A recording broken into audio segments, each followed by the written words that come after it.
Hello दोस्तों, myself doctor M A Ansari. Welcome back to our YouTube channel Waqt academy. दोस्तों, आज की इस वीडियो में मैं आपको ब्लैक फंगस के बारे में इंफॉर्मेशन दूंगा और ब्लैक फंगस से जुड़ी जो भी एडवाइजरी सरकार ने जारी की है उस एडवाइजरी को पूरा का पूरा मैं आपको बताऊंगा और क्या क्या हो सकते हैं ब्लैक फंगस से जुड़ने वाले पॉइंट्स, वो सारी की सारी जानकारी मैं आपको दूंगा। बने रहिएगा मेरे साथ। अगर आप चैनल पर पहली बार आ रहे हैं, चैनल को सब्सक्राइब कर लीजिए क्योंकि मैं आपके लिए इस तरीके की इंफॉर्मेशन लेकर के आता रहता हूं। तो ब्लैक फंगस, जिसको हम लोग म्यूकरमाइकोसिस के नाम से भी जान रहे हैं, जिसने कोविड-19 के बाद पूरे भारत में पैर पसारने की कोशिश की है, पूरी तरीके से भारत की जनता ब्लैक फंगस और म्यूकरमाइकोसिस के नाम से डरी हुई है, परेशान है। तो इस ब्लैक फंगस को आप पहले जानिए कि ब्लैक फंगस होता क्या है, म्यूकरमाइकोसिस होता क्या है, इसके क्या क्या लक्षण होते हैं, किनको हो सकता है, किसको नहीं हो सकता है, हमें क्या क्या सावधानियां बरतनी है, क्या क्या ट्रीटमेंट्स यूज करने हैं, क्या क्या हमें इलाज करना है, क्या क्या चीजें हो सकती हैं, सारी की सारी चीजें मैं आपको बताऊंगा। तो आइए बिना देर किए स्टार्ट कर लेते हैं वीडियो को।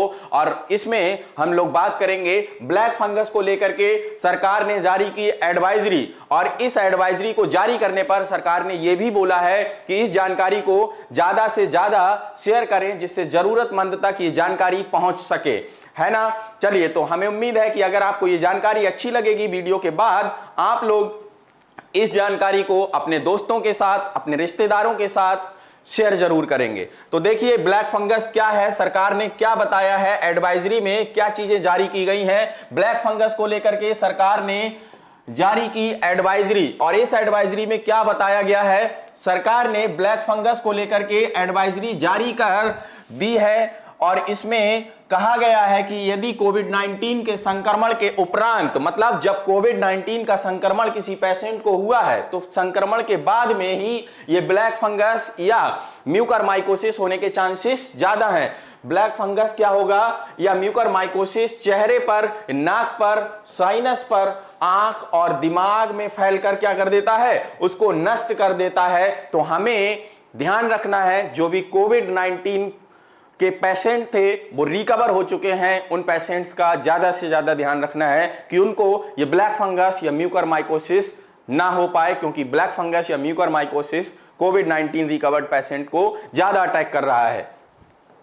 आइए आगे के पॉइंट में हम लोग जानते हैं कि कोविड के बाद जो ब्लैक फंगस है, कोविड के बाद ब्लैक फंगस यानी म्यूकरमाइकोसिस जो है वो पूरे देश में पैर पसारने के लिए शुरू कर दिया है, पैर पसार रहा है। तो आप लोगों को इस जानकारी को अपने तक नहीं रखना है, दूसरों तक पहुंचाना है, जिससे कि कुछ और दूसरे लोगों की हेल्प हो सके, वो लोग भी इस ब्लैक फंगस को समझ सकें। आइए अब हम आपसे बात करते हैं कि ये ब्लैक फंगस जो है वो किसे हो सकता है, किसको हो सकता है। हमने अभी आपको बताया था कि जो कोविड-19 रिकवर्ड पेशेंट होते हैं उनमें हो सकता है। कोविड के ट्रीटमेंट में आपके स्टेरॉइड्स चल रहे हैं, क्या चल रहा है, स्टेरॉइड्स चल रहे हैं। तो ये स्टेरॉइड्स आपकी बॉडी के लिए जितने ज्यादा फायदेमंद है उतने ही ज्यादा नुकसानदायक भी हैं। तो इन स्टेरॉइड्स को आपको बहुत सोच समझ के यूज करना है।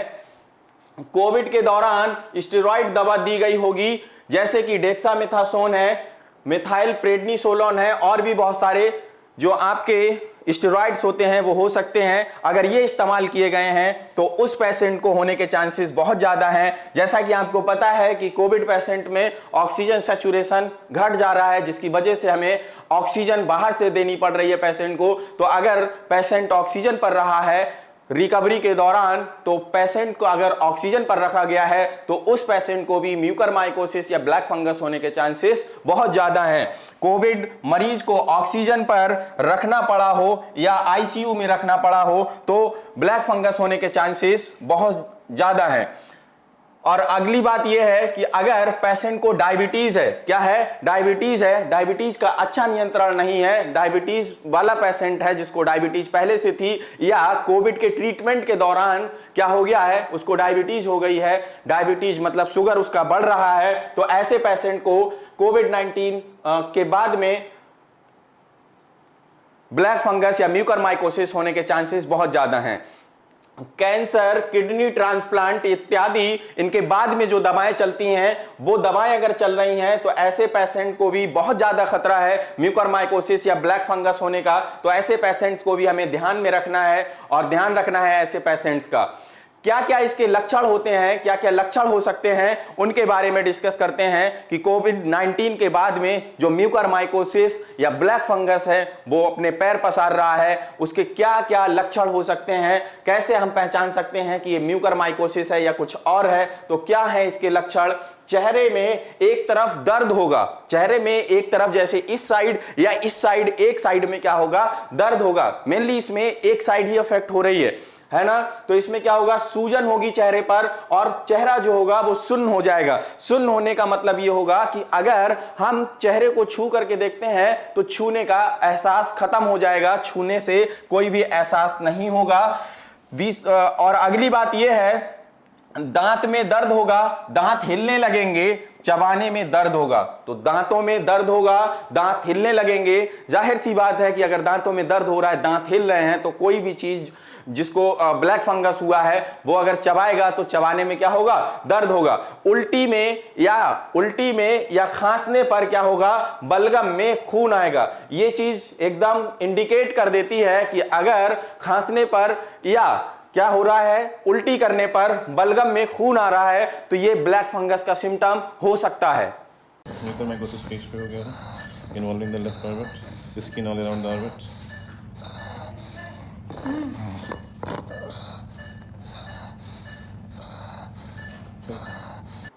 अगर किसी को ब्लैक फंगस हो गया है तो वो क्या कर सकता है, उसको क्या करना चाहिए, क्या नहीं करना चाहिए, उसके बारे में आइए सीखते हैं, एक नजर देखते हैं। तो ब्लैक फंगस अगर किसी को हो गया है तो प्रयुक्त में से कोई भी लक्षण उसको दिखाई देगा। तो अगर कोई लक्षण दिखाई देता है तो तत्काल उसको क्या करना है? तुरंत सरकारी अस्पताल में जाना है या किसी विशेषज्ञ डॉक्टर के पास में जाना है। वो विशेषज्ञ जो हैं आपके नाक कान या गले के विशेषज्ञ हो सकते हैं, आंख के स्पेशलिस्ट हो सकते हैं, मेडिसिन स्पेशलिस्ट हो सकते हैं, चेस्ट या प्लास्टिक सर्जरी के स्पेशलिस्ट हो सकते हैं, विशेषज्ञ हो सकते हैं। उनको जा करके तुरंत आपको दिखाना है और दिखाने के बाद जिस तरीके से डॉक्टर्स आपको एडवाइस करेंगे उस एडवाइस को आपको अच्छे तरीके से मानना है और रेगुलर आपको लग करके ट्रीटमेंट कराना है। बिल्कुल भी लापरवाही, किसी भी तरीके की लापरवाही नहीं करनी है।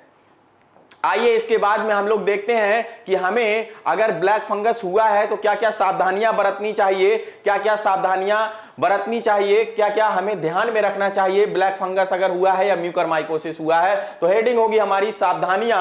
इन सावधानियों में क्या क्या हो सकता है? स्वयं या किसी गैर विशेषज्ञ डॉक्टर या दोस्त मित्र या रिश्तेदार के कहने पर आपको स्टेरॉइड दवा कतई शुरू नहीं करनी है, क्योंकि ये स्टेरॉइड जो होते हैं, जैसा कि मैंने वीडियो के शुरू में आपको बताया कि जो स्टेरॉइड होते हैं वो आपकी बॉडी के लिए जितने फायदेमंद हैं उतने ही नुकसानदायक भी हैं अगर उनको सही तरीके से इस्तेमाल नहीं किया गया तो, है ना। तो आपको किसी भी फ्रेंड या रिश्तेदार या दोस्त के कहने पर बिल्कुल भी स्टेरॉइड दवा को शुरू नहीं करना है। स्टेरॉइड दवाएं जैसे कि डेक्सोना, जैसे कि मेड्रोल इत्यादि कुछ स्टेरॉइड हमने आपको पहले भी बताए थे। दूसरी एक चीज और है, क्योंकि स्टेरॉइड का जो प्रयोग होता है, जो स्टेरॉइड होते हैं उनका यूज जो होता है वो डॉक्टर की सलाह से करना चाहिए। डॉक्टर जो होते हैं कुछ ही मरीजों में केवल, मतलब बहुत कम मरीजों में केवल 5 से 10 दिनों के लिए स्टेरॉइड यूज कराते हैं, 5 से 10 दिनों के लिए देते हैं, वो भी बीमारी शुरू होने के 5 से 7 दिनों के बाद देते हैं। तो ऐसा नहीं है कि आपको पता चला कि आपको म्यूकरमाइकोसिस या ब्लैक फंगस हुआ है तो आपने तुरंत स्टेरॉइड लेना शुरू कर दिया। तो क्या होगा, 5 से 7 दिनों तक जो होगा, 5 से 7 दिनों के बाद स्टेरॉइड स्टार्ट कराते हैं। केवल गंभीर मरीज जो होते हैं उनमें क्या होता है, इसके पहले बहुत सी जांचें कराई जाती हैं, तब जाकर के स्टेरॉइड दिए जाते हैं। अगर आप अपनी मर्जी से स्टेरॉइड लेना शुरू कर देंगे तो कैसे काम चलेगा। तो इसीलिए आपको स्टेरॉइड बिल्कुल भी नहीं लेना है, किसी दोस्त के, किसी रिश्तेदार के कहने पर बिल्कुल भी स्टेरॉइड नहीं लेना है। और क्या क्या सावधानियां बरतनी है, तो इसमें जो लक्षण के पहले 5 से 7 दिनों में स्टेरॉइड देने से दुष्परिणाम हो सकते हैं, मतलब उसके रिजल्ट्स खराब हो सकते हैं। बीमारी शुरू होते ही स्टेरॉइड शुरू ना करें, इससे बीमारी बढ़ सकती है। तो जैसा कि अभी मैंने आपको पहले भी बताया कि स्टेरॉइड जैसे ही आपको पता चला कि आपको ब्लैक फंगस या म्यूकरमाइकोसिस हुआ है तो आप ये मत करिए कि स्टेरॉइड शुरू कर दीजिए। स्टेरॉइड नहीं शुरू करना है, डॉक्टर के पास जाना है, उनकी सलाह जरूरी है, उनकी सलाह के अकॉर्डिंग आपको ट्रीटमेंट करना है। क्योंकि अगर आपने स्टार्टिंग में ही स्टेरॉइड को शुरू कर दिया तो क्या होगा, बीमारी जो होगी वो बढ़ जाएगी और इसके दुष्परिणाम जो होंगे वो बॉडी के ऊपर बहुत बुरे पड़ेंगे, जिससे कि आपको जान भी गंवानी पड़ सकती है, या जो भी पेशेंट ऐसा करेंगे उनको जान गंवानी पड़ सकती है। इलाज शुरू होने पर डॉक्टर से पूछें कि इन दवाओं में स्टेरॉइड तो नहीं है, अगर है तो ये दवाएं मुझे क्यों दी जा रही हैं। आप अपने डॉक्टर से सलाह ले सकते हैं, उनसे पूछ सकते हैं कि ये दवाएं मुझे क्यों दी जा रही हैं, मुझे इनकी जरूरत है तो क्यों है। स्टेरॉइड शुरू होने पर आप क्या करेंगे, विशेषज्ञ डॉक्टर के नियमित संपर्क में रहेंगे। आपको ये नहीं करना है कि आपको दवाई ले ली आपने और दवाई लेने के बाद ये भूल गए कि हमें किससे दवाई लेनी थी, किससे सलाह लेनी थी। लगातार आपको डॉक्टर के संपर्क में बने रहना है। दोस्तों, ब्लैक फंगस से जुड़ी बहुत सारी जानकारी मैंने आप तक पहुंचाई और पूरी कोशिश की कि आपको हर एक पॉइंट के बारे में डिस्कस करूं और हर एक पॉइंट को ओपनली आपको बताऊं। सरकार ने जो भी एडवाइजरी जारी की है उस एडवाइजरी के अकॉर्डिंग जो भी पॉइंट्स थे उन सारे पॉइंट्स को आपको बताया। ये जो पीडीएफ आपके सामने है ये सरकार की एडवाइजरी जो जारी की गई है वही पीडीएफ है, और इस पीडीएफ में ये रिक्वेस्ट की गई है, इस एडवाइजरी में ये रिक्वेस्ट की गई है, इसे अपने सभी परिवार और दोस्तों और सभी के साथ शेयर करें। और साथ में एक रिक्वेस्ट करके ये भी बोला गया है कि इस जानकारी को खुद तक ना रखें, इसे अपने परिवार, अपने दोस्तों और सभी मित्रों के साथ में इसको शेयर करें। आपको नहीं पता कि इस जानकारी को शेयर करके आप कितनी जान बचा रहे हैं, है ना। आपको नहीं पता कि आप कितनी जानें बचा सकते हैं, लेकिन हर एक जान को बचाने का क्रेडिट आपको कहीं ना कहीं किसी ना किसी रूप में जरूर मिलेगा। तो इसीलिए इस जानकारी को अपने तक मत रखिएगा, दूसरे दोस्तों के साथ, रिश्तेदारों के साथ जरूर शेयर करिएगा। और आगे इसमें यह भी कहा गया है, इसे शेयर करें ताकि और लोगों की मदद करें, ताकि अधिक से अधिक लोगों को जानकारी हो सके एवं ब्लैक फंगस से बचाव पॉसिबल हो सके। दोस्तों, मैंने जो हो सकता था वो पूरी की पूरी कोशिश की। अब आप लोगों को कोशिश करनी है, आप लोगों को इस वीडियो को ज़्यादा से ज़्यादा शेयर करना है, इस जानकारी को दूसरे लोगों तक ज़्यादा से ज़्यादा पहुंचाना है, जिससे कि दूसरे लोग भी इस वीडियो से कुछ सीख सकें, इस जानकारी से कुछ सीख सकें और अपने आसपास के लोगों का, अपना, रिश्तेदारों का, घर वालों का ख्याल रख सकें। उम्मीद है कि आप लोगों को ये वीडियो पसंद आया होगा, और अगर आप लोगों को ये वीडियो पसंद आया, आप हमारे चैनल पर पहली बार आए हैं तो हमारे चैनल को सब्सक्राइब करके बेल आइकन प्रेस कर लीजिए। हम आपके लिए इस तरीके की वीडियोस को लेकर के आते रहते हैं। और अगर आप लोगों ने इस वीडियो को अच्छे से समझ लिया है तो आप अपने आसपास के दूसरे ऐसे लोग जो इस जानकारी से ना महरूम हैं, जिनको ये जानकारी नहीं है, उन तक ये जानकारी पहुंचा सकते हैं।